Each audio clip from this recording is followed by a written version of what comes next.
Good evening everyone. শতাব্দীর কিচেনে আপনাদের সবাইকে স্বাগত জানাই। আজকের রেসিপি ছানার কালিয়া।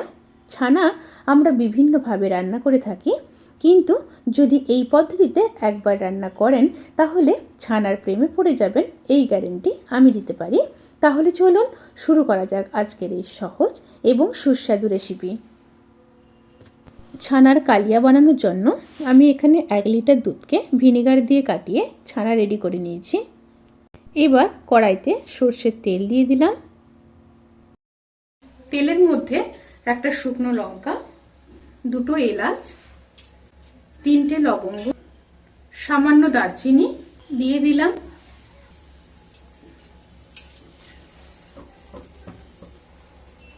তেল থেকে যখন সুন্দর একটা স্মেল বেরোতে শুরু করবে সেই সময় দিয়ে দেব পেস্ট করে রাখা একটা বড় সাইজের টমেটো।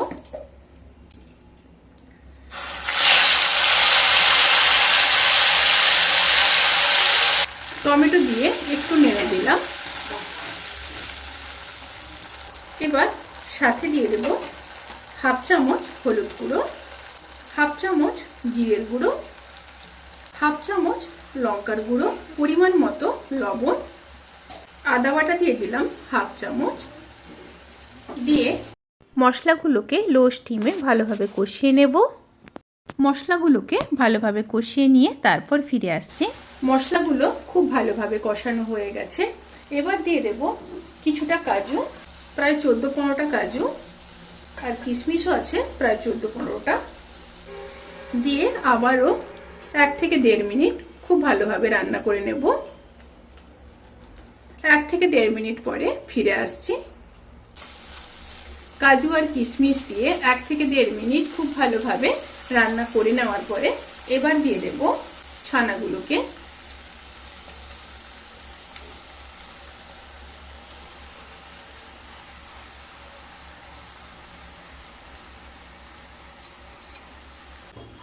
দিয়ে খুব ভালোভাবে মিশিয়ে নেব।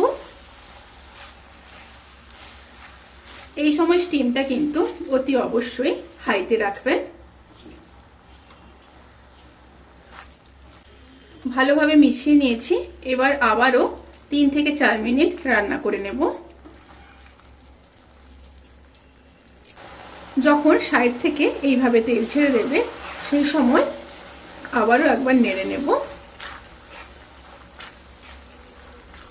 নেড়ে নিয়ে খুব সামান্য জল দিয়ে দেব। জলের পরিমাণটা এখানে খুবই সামান্য থাকবে। খুব ভালোভাবে মিশিয়ে নিচ্ছি। মিশিয়ে নিয়ে আবারও 2 থেকে 3 মিনিট লো টু মিডিয়াম স্টিমে রান্না করে নেব।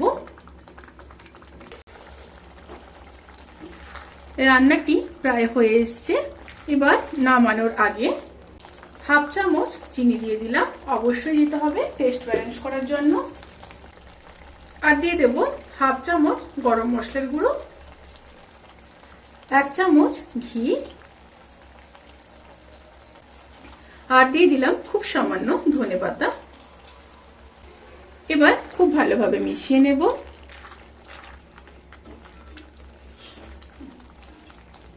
মিশিয়ে নিয়ে গ্যাস অফ করে ঢাকা দিয়ে 10 থেকে 15 মিনিট স্ট্যান্ডিং টাইমে রেখে তারপর সার্ভ করব। রেসিপিটি কেমন লাগলো প্লিজ কমেন্ট করে জানাতে কিন্তু ভুলবেন না। যদি ভালো লেগে থাকে তাহলে সাবস্ক্রাইব করে পাশে থাকা বেল আইকন প্রেস করে নোটিফিকেশান অল করে রাখবেন। তাতে করে আমি যত রেসিপি দেব সমস্ত লিঙ্ক আপনাদের কাছে পৌঁছে যাবে।